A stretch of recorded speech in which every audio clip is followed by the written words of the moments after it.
sabemos que a los que aman a Dios, todas las cosas les ayudan a bien. Todas las cosas tienen un buen propósito. Qué bueno que hoy nos esté acompañando nuevamente. Es un gusto contar con usted. Antes que todo, queremos felicitar a cada madre que nos está viendo, porque el día de ayer, aquí en Costa Rica, celebramos su día. Muchas gracias porque ustedes son parte de esas cosas que nos han ayudado a bien, porque por ustedes hoy estamos aquí presentes. Hoy estamos siendo útiles para Dios. Muchas gracias. Además, a todos, qué bueno que hoy no solamente queremos escuchar la palabra de Dios, las alabanzas, las palabras que expresamos, queremos que sean utilizadas para que nuestra vida sea agradable a Dios, para que las cosas sean para bien. Por eso, este servicio queremos ponerlo en manos de Dios, que desde el principio y hasta el fin, Él dirija todo. Nos acompaña a orar. Nuestro Dios, muchas gracias por tener hoy vida, salud, por tu palabra, por este medio para poder compartirla. Gracias también porque nos has guardado con un propósito de escucharte hoy, para que aprendamos más y así vivamos de la manera que honremos tu nombre. Nuestro Dios, toma el control de todo. Guárdanos de distracciones y que lo que escuchemos no sea solamente para guardarlo en nuestra mente y que quede como algo memorizado, sino que pueda ser puesto en práctica. Ayúdanos, danos la fuerza para vivir la vida que te agrada hasta que tu Hijo regrese. Muchas gracias, porque en el nombre de Jesucristo nuestro Salvador te lo pedimos. Amén y amén. Alabemos y glorifiquemos al Señor en esta mañana. Él ha sido bueno y nos ha permitido amanecer y disfrutar de este hermoso día. Gracias porque está con nosotros. Dispongamos nuestra mente y corazón y alabemos al Señor con esta alabanza que mi hermano Stanford nos dirige a continuación.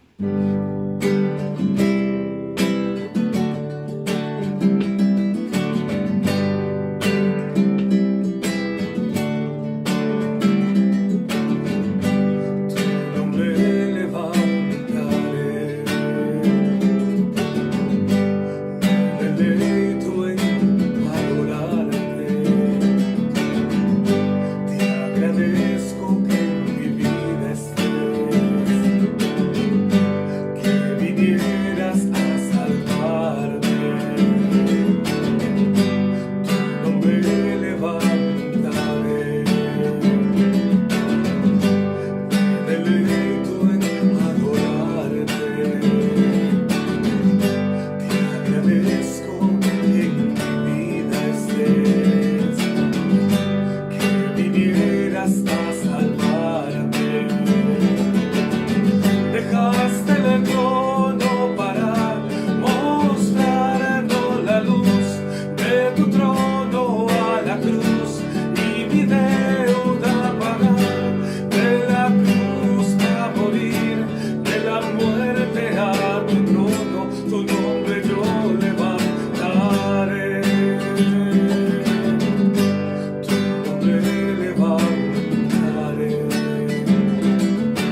estamos glorificando al Señor, honrándole porque Él es bueno. Él merece toda nuestra honra, nuestra alabanza. Él merece todo nuestro ser, nuestra mente, nuestros pensamientos, todo para Él. Hagamos de este día un día de devoción, un día completamente para alabar y celebrar su nombre. Vamos, cantemos juntos.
Su vida, mi vida, nuestra vida, siempre está enseñando.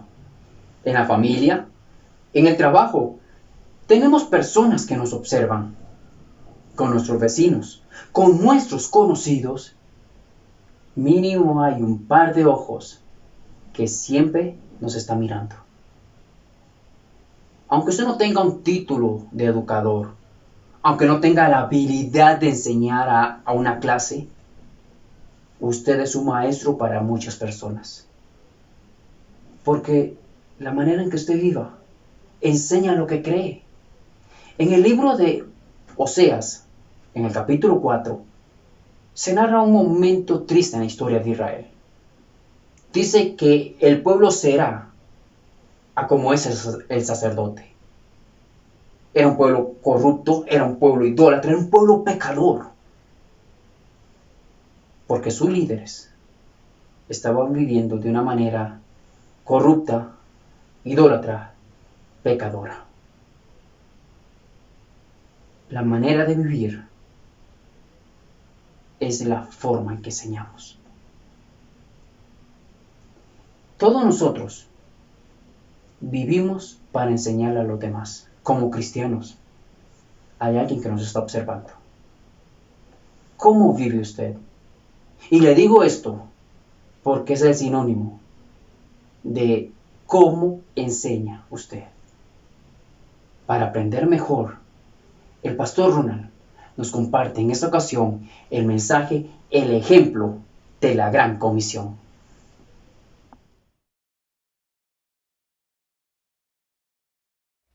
Buenos días, mis hermanos, que el Señor les bendiga.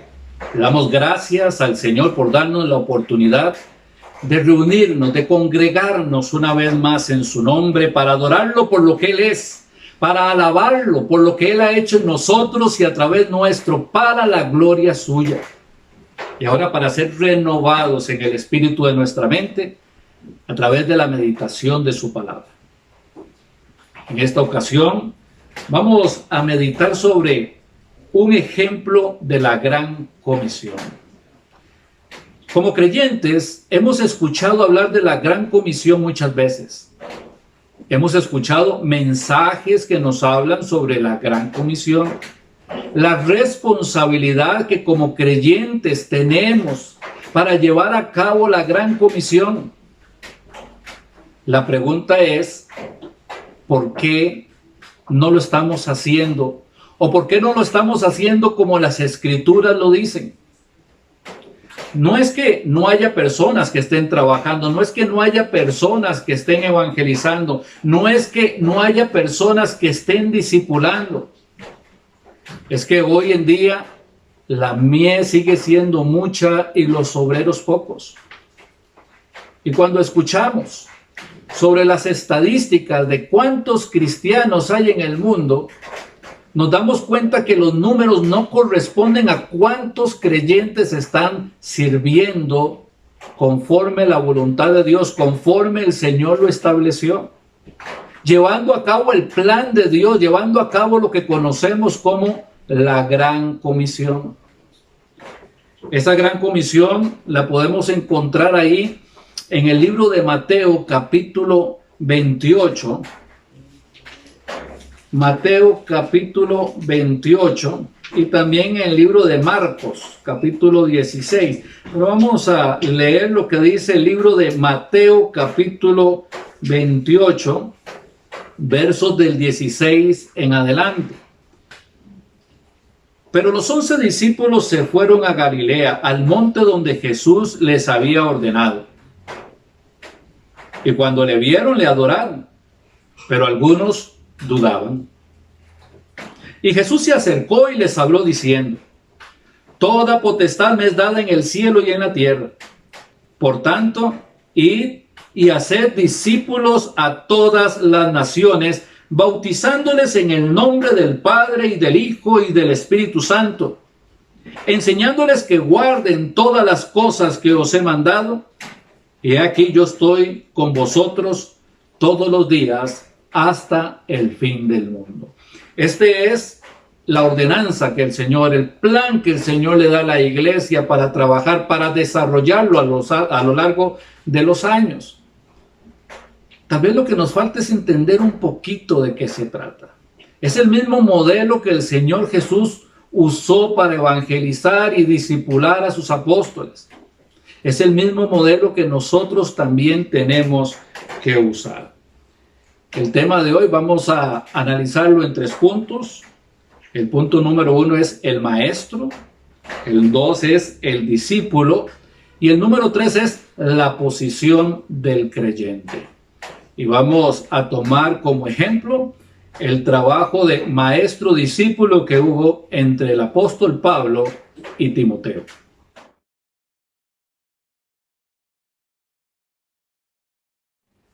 El punto número 1 es el maestro. Para que la iglesia de Cristo pueda llevar a cabo la Gran Comisión, es necesario que se levanten maestros. Todos los creyentes, después de cierto tiempo, deberían de ser maestros. Debiendo ser maestros muchos de vosotros, dicen las Escrituras. Sin embargo, a veces nos hemos llenado de conocimiento, pero ese conocimiento no ha transformado nuestras vidas. Necesitamos que la palabra de Dios que hemos aprendido la podamos poner en práctica en las diferentes circunstancias, en las diferentes pruebas que nos puedan aquejar durante el camino, porque esto nos hace madurar, nos capacita, nos perfecciona para poder ser ejemplos a la grey. Ahora, aunque necesitamos maestros, la Iglesia de Cristo no merece maestros fraudulentos. La Iglesia de Cristo no merece maestros que les importe poco o nada los resultados. La Iglesia de Cristo no merece maestros que estén comprometidos con el mundo y que quieran regalarle una migaja de tiempo al ministerio. La Iglesia de Cristo merece maestros consagrados. Maestros que amen al Señor con todo el corazón, con toda el alma, con toda la mente y con todas las fuerzas. Maestros que tengan su mirada puesta en Jesucristo, autor y consumador de la fe. Maestros que tengan puesta su mirada en las cosas de arriba y no en las de la tierra. La Iglesia de Cristo merece buenos maestros y todos estamos llamados a ser maestros y todos estamos capacitados por el Espíritu Santo para ser muy buenos maestros. El problema es que en la necesidad de maestros, a veces la Iglesia permite que se levanten algunos que no están capacitados para hacerlo. Y en lugar de instruir en la palabra de Dios, empiezan a permitirse mensajes mundanos, sencillos, simples, que no tienen que ver con la vida eterna, sino tienen que ver con la prosperidad económica, que no tiene ningún tipo de sentido, porque como dice la palabra de Dios, el mundo pasará.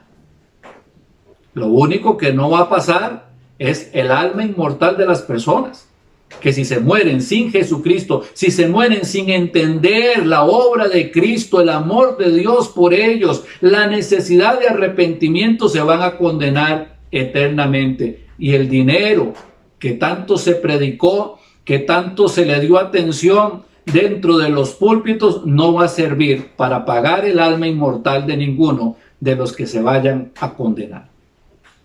Así que tenemos que prestar atención a que la Iglesia de Cristo necesita maestros para poder llevar a cabo la gran comisión, pero que todos tenemos que meternos dentro de la mente de Dios, escudriñando su palabra. Recuerden que la Biblia no es un libro de información, no es un periódico. La Biblia es un libro de formación, de transformación, de renovación de mente que transforma, que cambia las acciones. Santiago, preocupado por esto, dice ahí en el capítulo 3, Santiago capítulo 3, y les voy a leer el versículo 1 y el versículo 2. Hermanos míos, no os hagáis maestros muchos de vosotros. Voy a repetirlo. Hermanos míos, no os hagáis maestros muchos de vosotros, sabiendo que recibiremos mayor condenación. Porque todos ofendemos muchas veces. Si alguno no ofende en palabra, este es varón perfecto, capaz de refrenar todo el cuerpo. Estamos de acuerdo que aunque estemos en Cristo, nuestra naturaleza a veces no la podemos controlar y terminamos haciendo algunas cosas que no están bien y que son de mal testimonio. Sin embargo, una persona que ama a Dios no se queda postrada en aquello que hizo, no defiende el pecado que hizo y no se disculpa diciendo es que yo soy así. Va donde Dios, pide perdón, confiesa su pecado y el Señor, que Él es fiel y justo para perdonar todo pecado, le limpia de toda maldad y el Señor le toma, le levanta, le restaura para que pueda seguir haciendo la obra a la cual ha sido llamado. El problema es que hay algunas personas que no quieren levantarse del lugar donde cayeron y siguen ejerciendo el ministerio de maestros. Aquí es donde hay que empezar a tener cuidado. ¿Por qué? Porque si la persona está en sus pecados, entonces va a empezar a enseñar que su pecado no es tan malo. O si está en amargura, va a empezar a justificar que su amargura está bien, aunque esta amargura daña a su familia o pueda dañar a la congregación porque lo está dañando a él. El maestro tiene que ser honesto. Tiene que entender que tiene que vivir en obediencia a lo que el Señor dice. Y cuando este maestro quiere obedecer al Señor, entonces el Señor le da la fuerza de cambiar esas circunstancias que le estaban limitando para poder llevar a cabo la obra de Dios. Ahora, el maestro falla, ¿sí? Pero no sigue fallando constantemente en el mismo pecado, porque si no estaría practicando el pecado. Y la Biblia dice que el que practica el pecado es del diablo. El maestro falla, pide perdón, pero se aparta de esa situación, se aparta de ese pecado. El que confiesa su pecado y se aparta alcanza misericordia, dice la palabra de Dios. Y sigue adelante porque quiere la santidad, porque ama la santidad, porque está deseoso que el Señor siga haciendo esa buena obra que comenzó en él.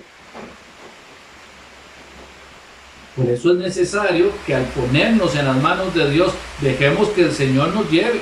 Vamos a empezar siendo creyentes, recién nacidos, vamos a empezar a conocer los fundamentos de la salvación, vamos a empezar a conocer al Señor, nuestro Padre, a través de todo esto de la palabra de Dios. Vamos a ir creciendo, vamos a ir viviendo lo que aprendemos y vamos a ir enseñándole a otros lo que estamos aprendiendo, no solo de palabras, sino también con el testimonio.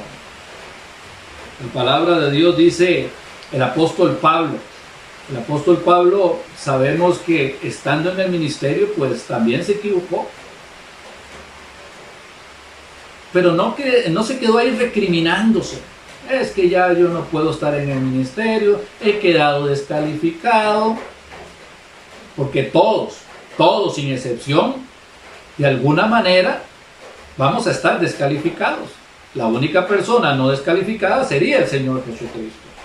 Pero el apóstol Pablo dice ahí en Filipenses capítulo 3, en el verso 14. Voy a leerles Filipenses capítulo 3, el verso 14. Prosigo a la meta del premio del supremo llamamiento de Dios en Cristo Jesús. Hay que proseguir. Él venía hablando. No es que ya lo haya alcanzado, pero olvidando ciertamente lo que queda atrás. No voy a seguirme señalando, no voy a seguirme condenando.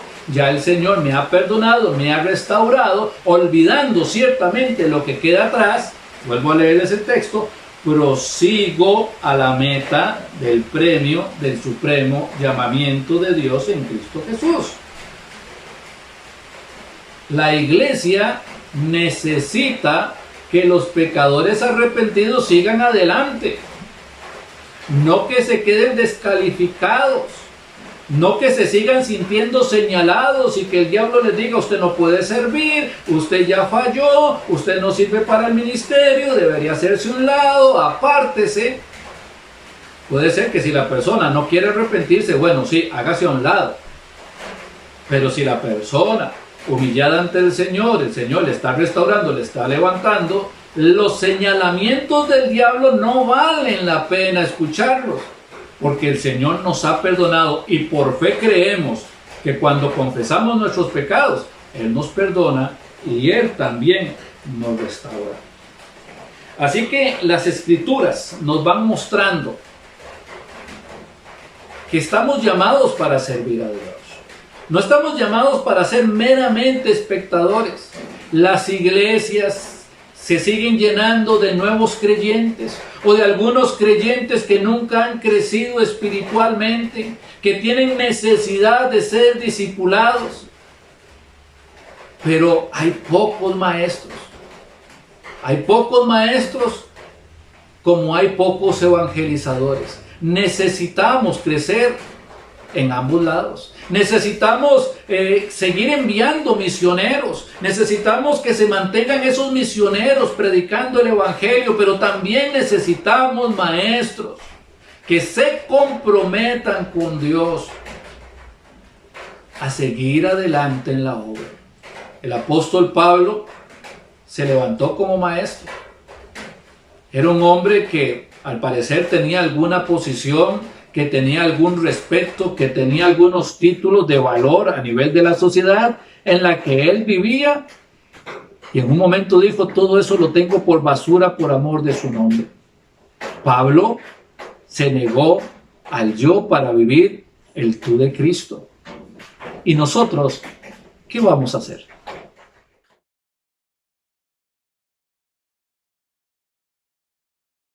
El segundo punto es el discípulo. Pablo, para poder ser maestro, tuvo que dar un paso importante. Es un texto que lo conocemos, que lo memorizamos, pero que a veces poco lo entendemos. Pablo dijo que estaba crucificado con Cristo. O sea, que había hecho que su yo más interno se callara, que su carne dejara de tener opinión en su vida. Con Cristo estoy juntamente crucificado. Ya no vivo yo. Mis palabras, decía Pablo, lo que Pablo quería decir es que lo que yo estoy hablando lo está diciendo el Señor a través mío. Yo no quiero interrumpir con mis necedades, con mis majaderías, con mis pensamientos, con mi carácter o con mi temperamento mal formado, estorbarle a la obra de Dios. Y dijo entonces el apóstol: con Cristo estoy juntamente crucificado. Ya no vivo yo, Cristo vive en mí. Y lo que ahora vivo en la carne, lo que ahora vivo en este cuerpo, lo vivo para el Señor. Esto es la idea que Pablo tiene al estar diciéndonos esto, y prácticamente a decir: este es el ejemplo que ustedes deberían de seguir. Para poder alcanzar esa máxima de poder cumplir con la gran comisión y llegar a ser maestros, necesitamos crucificar al yo. Necesitamos decir como el apóstol Pablo: con Cristo estoy juntamente crucificado, ya no vivo yo, Cristo vive en mí, y lo que ahora vivo en la carne lo vivo en la fe del Hijo de Dios, el cual me amó y se entregó a sí mismo por mí. Y bueno, Pablo ahora tenía la disposición de servir a Dios. Y se encuentra con una persona que necesita ser discipulada, y esta persona es Timoteo. Ahora, en algún momento la iglesia se enfrasca sobre algunas cosas que no pueden ser más que necedades y pérdida del tiempo estarlas conversando, estarlas hablando. Se habla de que es que yo lo gané para Cristo. Ahora Él es mi hijo espiritual. Mire, la única persona que convence de pecado, justicia y juicio y guía al arrepentimiento a un pecador es el Espíritu Santo. Nosotros nunca hemos ganado a nadie para Cristo. Nosotros solamente somos el instrumento de Dios. Es Dios haciendo en nosotros lo que es agradable delante de Él. No le podemos dar importancia al ser humano, porque estaríamos como elevándole su posición. Es el Espíritu Santo que hace esa obra de llamar, de buscar, de convencer, de guiar al arrepentimiento, de proveer la fe al pecador para que pueda tener vida eterna. El creyente es solamente un instrumento en las manos de Dios. Y yo sé que todos lo entendemos, pero parece que a veces algunos no. Y por otro lado, es que Él es mi hijo espiritual, porque yo lo gané para Cristo. Es que cuando Pablo se refería a Timoteo especialmente de que él era su hijo, no era como como que ahora esto es de mi propiedad. Lo que el apóstol Pablo estaba diciendo es que he llegado a amar tanto a este discípulo llamado Timoteo, que es un amor que solamente puede ser comparado con el que un padre le tiene a un hijo. No es que Timoteo le pertenecía exclusivamente a Pablo o al ministerio de Pablo. De hecho, cuando vemos lo que dice ahí en el libro de Hechos, capítulo 16, que es donde Timoteo aparece en escena, no vemos a una persona que reciba a Cristo por una predicación del apóstol Pablo, sino que la palabra de Dios ya lo llama discípulo. Hechos, capítulo 16, lo buscamos un momento, Hechos, capítulo 16, y el versículo 1 y 2. Dice la palabra del Señor. Después llegó a Derbe y a Listra, y aquí había allí cierto discípulo llamado Timoteo. Mire que ya lo llama, cierto discípulo llamado Timoteo, hijo de una mujer judía creyente.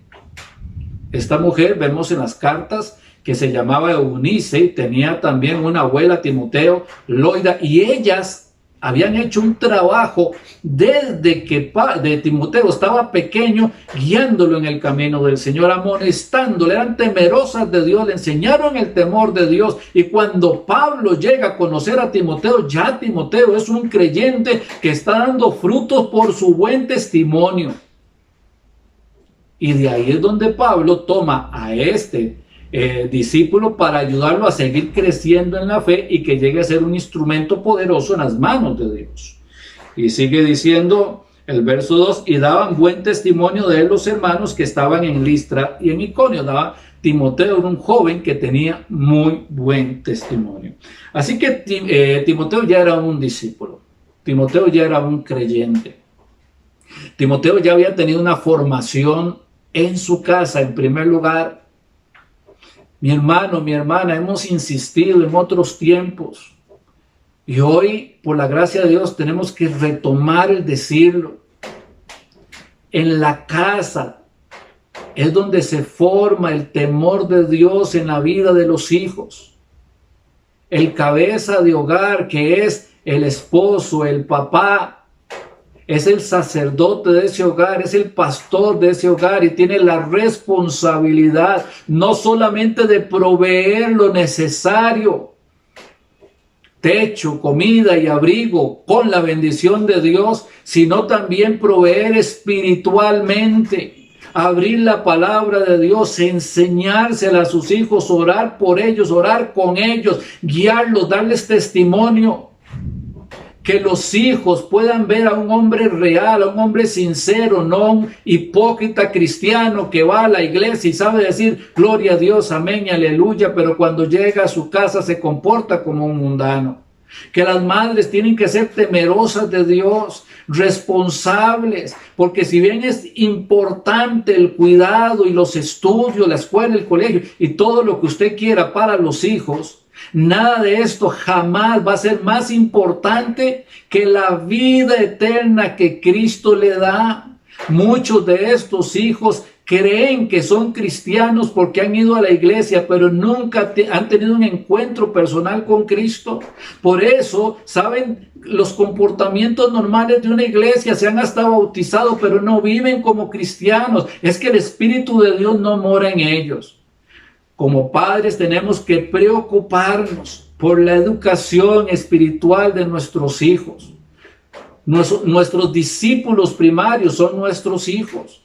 Si no logramos hacer un trabajo en nuestra casa, qué difícil es que la podamos hacer fuera. No quiere decir que los hijos no vayan a fallar, mi querido hermano. Claro, son pecadores y ya están en este mundo y van a ser tentados. Y Satanás, que es el león rugiente, va a buscar cómo devorarlos.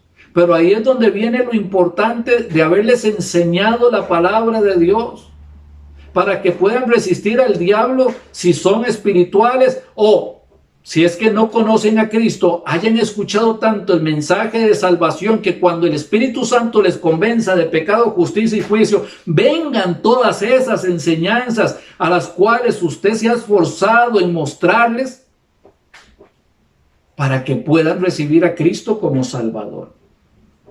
Así que este es un ejemplo que tenemos en Timoteo. Luego, tal vez el nivel de conocimiento de los padres tiene un límite y necesitan que haya otra persona llamada al ministerio que pueda mostrarle a estos jóvenes o a estos nuevos creyentes más de la palabra de Dios, abrirles más la mente en el conocimiento de la palabra de Dios, no en filosofías humanas sobre la palabra de Dios, no en lo que la gente piensa o opina sobre la Biblia, sino lo que la Biblia dice. Y que lo que la Biblia dice sea lo que llene la mente y el corazón.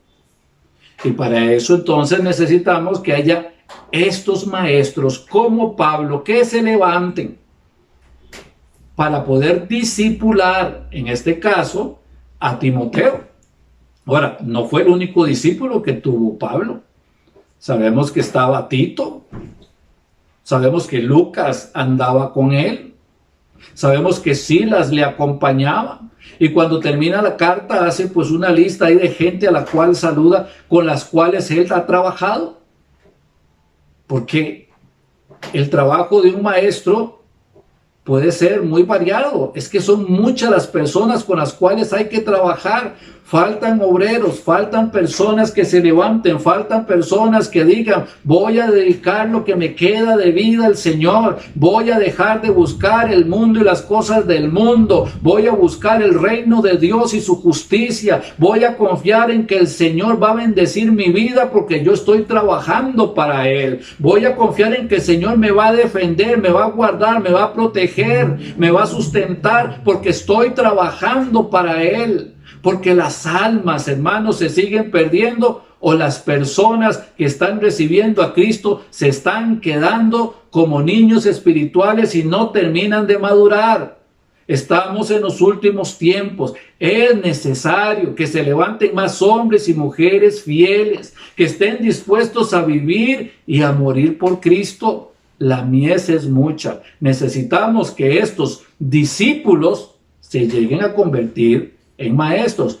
Timoteo crece espiritualmente y Timoteo llega a servir en el ministerio al lado de Pablo al principio, pero luego Pablo lo manda en comisión y vemos cómo Pablo le escribe cartas a Timoteo, porque Timoteo está en otro lugar haciendo la misma obra que Pablo estaba haciendo en el lugar donde le escribió. Luego, cuando muere Pablo, Timoteo sigue adelante. Porque aunque Timoteo era un discípulo formado por Pablo, Timoteo era un siervo del Señor Jesucristo. Timoteo sabía en quién había creído. Y es hora de que nosotros nos preguntemos, ¿sabemos en quién hemos creído? ¿Estamos dispuestos a servirlo?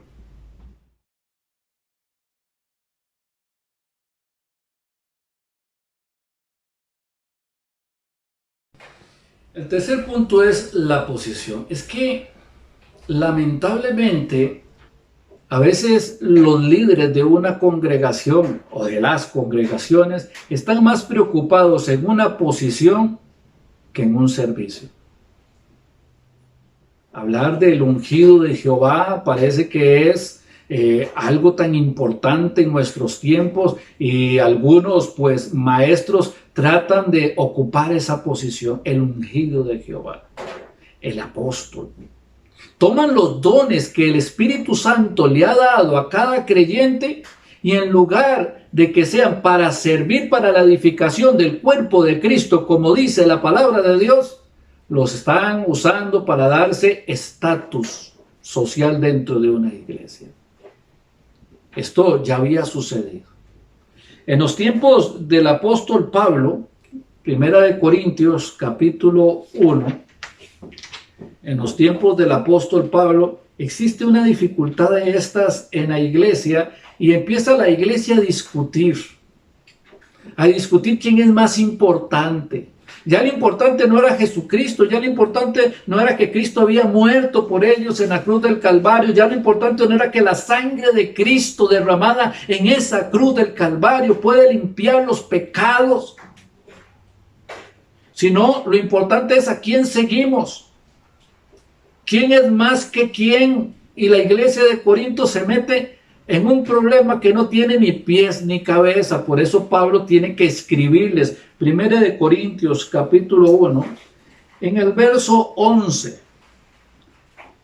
Vamos a leer del verso 10 para tener contexto. Os ruego pues, hermanos, por el nombre de nuestro Señor Jesucristo, que habléis todos una misma cosa y que no haya entre vosotros divisiones, sino que estéis perfectamente unidos en una misma mente y en un mismo parecer. Porque he sido informado acerca de vosotros, hermanos míos, por los de Cloé, que hay entre vosotros contiendas. ¿Qué contiendas podrían haber en la iglesia? La iglesia debería estar unida, amándose. En esto conocerán que sois mis discípulos, en que os améis unos a otros, así como yo os he amado. Pero tenemos que la iglesia de Corinto ya no se ama. Ya la iglesia de Corinto discute, ya la iglesia de Corinto se ha dividido y no en dos, en más. Verso 12, quiero decir que cada uno de vosotros dice, yo soy de Pablo, y yo soy de Apolos, y yo soy de Cefas, y yo soy de Cristo. Bueno, por lo menos había un grupo que decía, yo soy de Cristo porque Cristo es el que murió por mí. Pero los otros se habían vuelto seguidores de hombres. Y esto pasa también en nuestra sociedad cristiana. Hay muchas personas que han dejado de seguir al Señor Jesucristo, de seguir lo que dice la palabra de Dios, y se han transformado en seguidores de hombres. Y aunque estos hombres a todas luces están equivocados en algunas cosas que están enseñando, porque contradicen abiertamente lo que dice la Escritura, la gente sigue tras de ellos. Nuestro buen pastor, nuestro gran pastor, el príncipe de los pastores, es el Señor Jesucristo. A Él es el que tenemos que seguir, a Él es quien nos debemos. No hay príncipes dentro de la iglesia de Cristo. Esa posición no está dada. No está dada. No podemos estar siguiendo personas porque haya personas que se estén tomándose de la influencia o sintiéndose los dueños de la iglesia. En la carta de tercera de Juan había un hombre llamado Demetrio. Los invito a que lean la carta, ahí es un capítulo, unos cuantos versículos. Y hay un hombre llamado Demetrio que le dice a la iglesia que no puede ser hospedadora, cuando la Biblia manda lo contrario. Que limita a los hermanos y a los que no le hacen caso, los echan de la iglesia. Dueños de la iglesia. Como si Demetrio o los Demetrios que ha habido a lo largo de la historia hubiesen derramado una sola gota de sangre por la salvación de los creyentes. Esto no está bien, mi querido hermano. Ahí en los tiempos del Señor Jesús también esta situación se dio entre los apóstoles. Ahí estaban discutiendo quién se va a sentar a la derecha, quién se va a sentar a la izquierda. Y el Señor les dice, no se trata de esto. Esto es lo que hace el mundo. Esta es la manera de actuar del mundo. Ustedes no pueden actuar de esa manera. Ustedes no están llamados a ser príncipes, a ser señores. La posición más alta que puede llegar a tener un creyente es de siervo, no de señor. Señor tenemos uno, Rey de reyes, Señor de señores.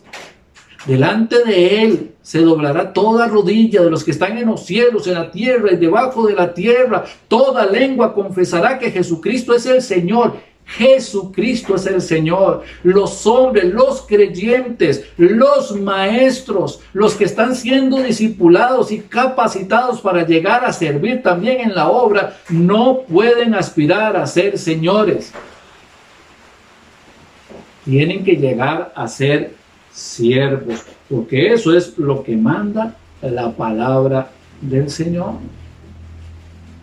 A veces la iglesia se desenfoca. ¿Por qué no estamos haciendo la obra de Dios? ¿Por qué no estamos evangelizando? ¿Por qué no estamos creciendo espiritualmente? ¿Por qué no estamos discipulando? ¿Qué es lo que nos está pasando? ¿Qué es lo que nos está haciendo falta? Nos estamos distrayendo. A veces vamos a una iglesia, a una congregación, no para escuchar lo que Dios dice, sino para criticar, para murmurar. Si usted falla en otros hermanos, ¿eso qué implica? Que el hermano necesita madurez espiritual, que el hermano necesita que alguien le ayude con la palabra de Dios, que le muestre para que pueda ser renovado, para que pueda crecer espiritualmente, para que deje de actuar dentro de la congregación como está actuando, para que pueda levantarse de allí y llegar a ser un siervo de Dios, una sierva de Dios, un instrumento en las manos del Señor. Porque Dios tiene plan para cada una de estas personas. Pero el Señor necesita que usted, mi querido hermano, crezca espiritualmente, ponga sus ojos en Jesús y se determine a obedecer la palabra de Dios y puedas llegar a ser maestro de las Escrituras, discipulando a los nuevos que vengan en el camino, para que se levanten hombres y mujeres en este tiempo dispuestos a vivir y a morir por Cristo si es necesario. Lo que el Señor nos dijo hace 2000 años no ha cambiado. El Señor no se ha arrepentido. Esta es nuestra responsabilidad. Esta es nuestra labor. No dejemos, hermanos, que las personas sigan corriendo al infierno, porque nosotros estamos entretenidos buscando al mundo y criticando la iglesia. Busquemos el reino de Dios y su justicia y amemos la iglesia, amemos lo que Dios ama, que son esas almas perdidas que necesitan ser restauradas. Pedro se equivocó no una vez, muchas veces. Pero el Señor Jesús seguía viendo en Pedro no lo que Pedro era, sino lo que Pedro iba a llegar a ser. Y Pedro llegó a ser un instrumento poderoso en las manos del Señor. El Señor quiere lo mismo con esas personas que necesitan ser discipuladas. Y el Señor quiere lo mismo con usted y conmigo. Ser siervos útiles para la honra y para la gloria del Señor.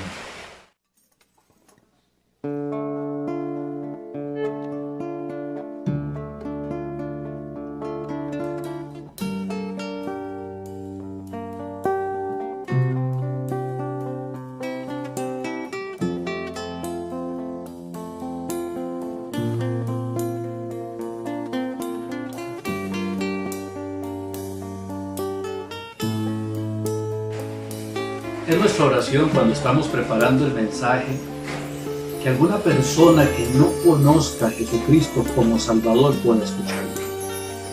Sabemos que hoy es día de salvación, que hoy el Señor está abriendo las puertas del cielo para que un pecador arrepentido pueda tener vida eterna con Él cuando muera.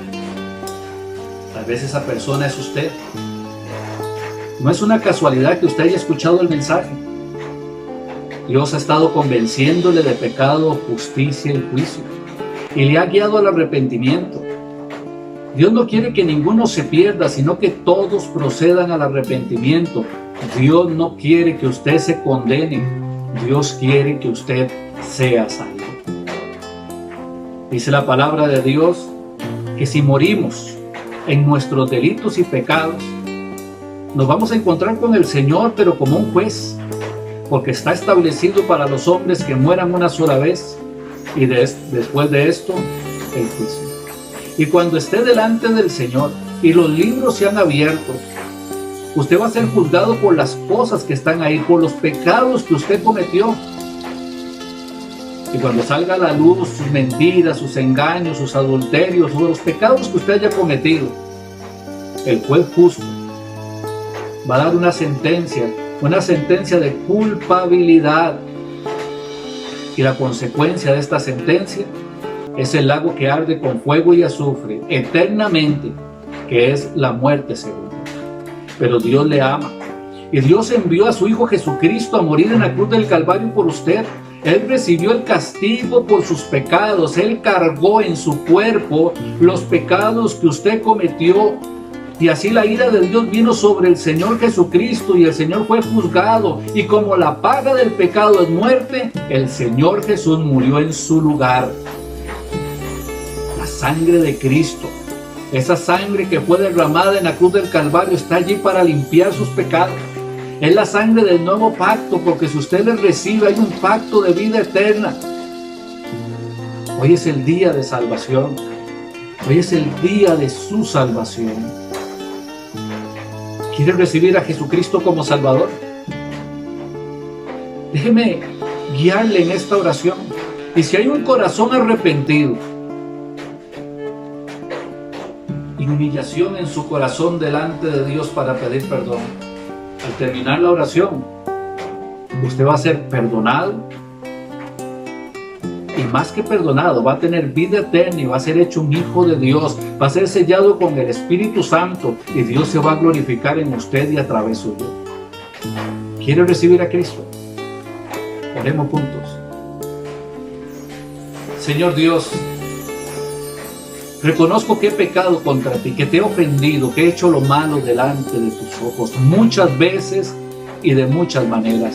Estoy avergonzado de todos mis pecados. Pero he escuchado que Cristo murió en la cruz del Calvario por mí. Tu Hijo amado murió en la cruz del Calvario por mí. Recibió mi castigo.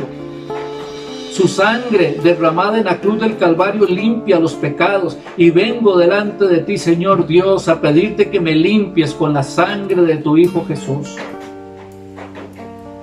Creo que Jesucristo es tu Hijo. Y creo que murió por mí en la cruz del Calvario. Por eso ahora quiero recibirlo para que sea el Salvador y el Señor de mi vida. Gracias en Cristo Jesús. Amén. ¿Recibió usted a Jesucristo? Si usted lo hizo, ahora usted es un hijo de Dios. Tiene vida eterna. Y a nosotros, como hermanos en Cristo que somos, nos corresponde mostrarle con la palabra de Dios cuál es la buena voluntad de Dios, agradable y perfecta. El Señor habló en este día, te habló a ti y me habló a mí a través del mensaje.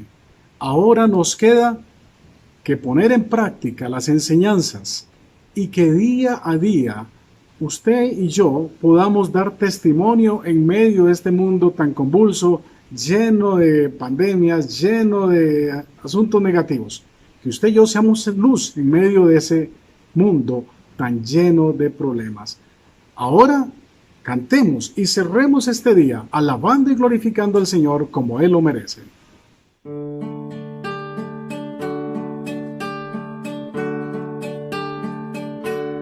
En Jesucristo se halla la paz en horas negras de tempestad. Tienen las almas dulce sola, grato consuelo, felicidad. Gloria cantemos al Redentor, que por nosotros quiso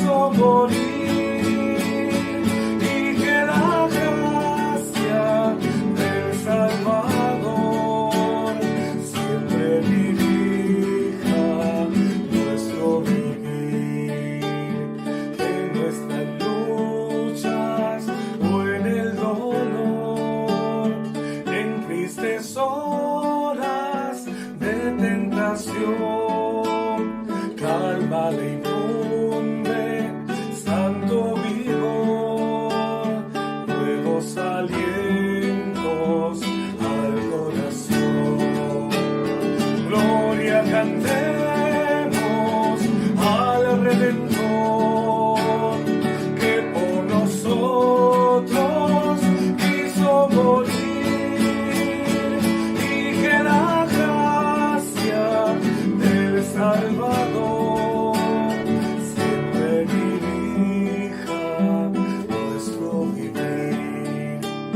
Cuando en la lucha falta la fe y el alma vence de fallecer, Cristo nos dice: siempre os daré gracia divina, santo poder.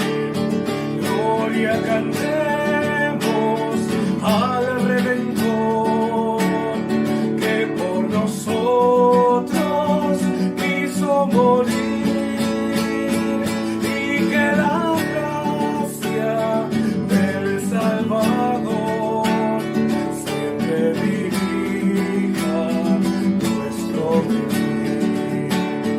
Gloria cantemos al Redentor, que por nosotros quiso morir, y que la gracia del Salvador siempre dirija nuestro vivir.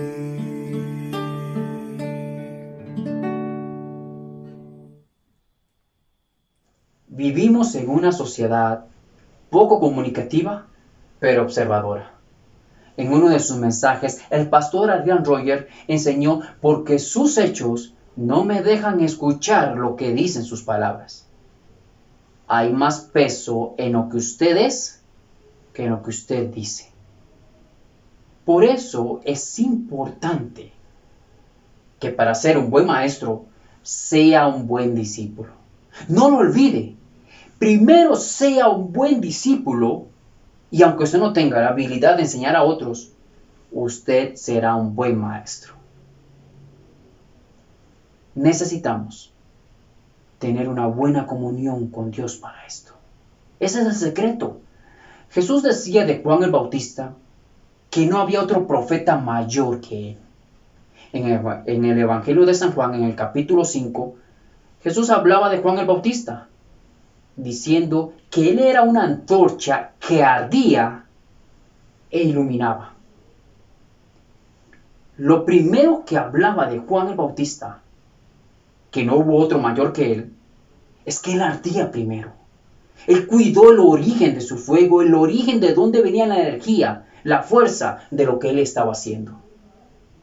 No es tan importante lo que usted haga como lo es la fuente de la fuerza para hacer esas cosas. Su comunión con Dios, su relación con su palabra, su obediencia a él. Recuerde, seamos buenos discípulos y así vamos a ser buenos maestros. Si usted que nos está acompañando hoy por primera vez, o tal vez ya tiene algunos domingos y tal vez también con los miércoles que nos está escuchando, y usted ha intentado hacer las cosas que dice la Biblia, lo que le recomendamos en estos videos, y usted no siente paz en su corazón, y al escuchar el mensaje que hoy dijo el pastor, usted entendió que es un pecador, que está separado de Dios porque todos somos pecadores, y que ese pecado, esa separación le lleva a una condenación eterna y que está perdido. Pero escuchando el mensaje, usted comprendió que Dios no quiere que ninguno se pierda, sino que todos procedan al arrepentimiento. Porque de tal manera le amó Dios, que envió a su único Hijo a morir en la cruz, para que todo aquel que en Él cree no se pierda, mas tenga vida eterna. Él fue crucificado, fue sepultado, pero Él resucitó al tercer día. Y usted, creyendo que Jesús murió por usted, sufrió por usted, Eso le ha llevado a pedirle perdón a Dios por sus pecados y a poner su confianza, a creer en Él como su único Salvador. Le felicito. Dios le ha dado vida eterna. Y si usted también, que se dice cristiano, con este mensaje que escuchó, comprendió que ha estado siguiendo una forma de vivir de acuerdo a su propia manera de pensar, o de acuerdo a una tradición que le enseñaron, pero usted no ha sido un buen discípulo, es hora de cambiar. La Biblia dice que escudriñemos nuestros caminos y volvámonos a Jehová. Llegó el momento de ver: Dios, yo no quiero ser un maestro. El libro de Santiago, como lo decía en el mensaje el pastor, dice que no nos hagamos mucho de nosotros maestros. Es muy fácil decirle al otro lo que haga. Es muy fácil criticar lo que otro hace. Pero ¿soy yo un buen discípulo o un buen aprendiz? Debo tener más importancia en mi obediencia que en decir a los demás que sean obedientes. Seamos buenos maestros, primero siendo buenos discípulos, para poder agradar a Dios. Muchas gracias por acompañarnos en esta ocasión. Esperamos verle nuevamente. Mientras tanto, esperamos la venida de Cristo y deseamos que mientras Él viene, el Señor colme su vida de bendiciones. Y nos vemos en la próxima edición. Queridas madres, que el Señor se glorifique en ustedes y a través de ustedes para la gloria de su nombre. Gracias al Señor porque les dio la bendición de ser madres. Gracias al Señor porque Él las está usando para ser las primeras maestras de sus hijos, para guiarlos en el camino. Gracias al Señor por ese amor, esa misericordia y ese temor de Dios que hay en su corazón, que le ha servido de ejemplo para sus hijos. En este Día de la Madre, espero que su salud esté bien, que haya paz en su corazón y gozo en su alma. Sé que Dios le ama y que la bendición de Dios está a su lado, está con usted y está para usted. Que Dios le dé sabiduría, fortaleza y paz. Que tengan un maravilloso Día de las Madres. Y al refugio invocaré a Jehová, porque Él es digno de ser alabado y ser salvado de mis enemigos.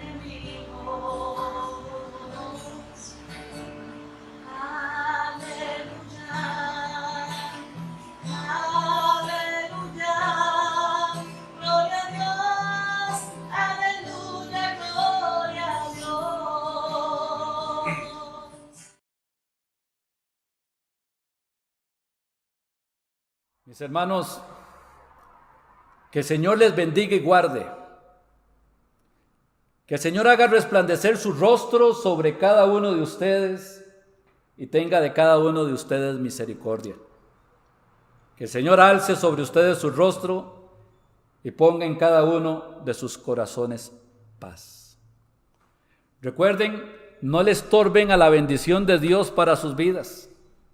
Permitan que el Señor se glorifique en ustedes y a través de ustedes para la gloria de su nombre. Levantamos las Biblias. Lea la Biblia, lea la Biblia, lea la Biblia, lea la Biblia, lea la Biblia, lea la Biblia y lea la Biblia. Porque es lo único que renueva nuestros pensamientos y nos permite andar en el camino de la bendición.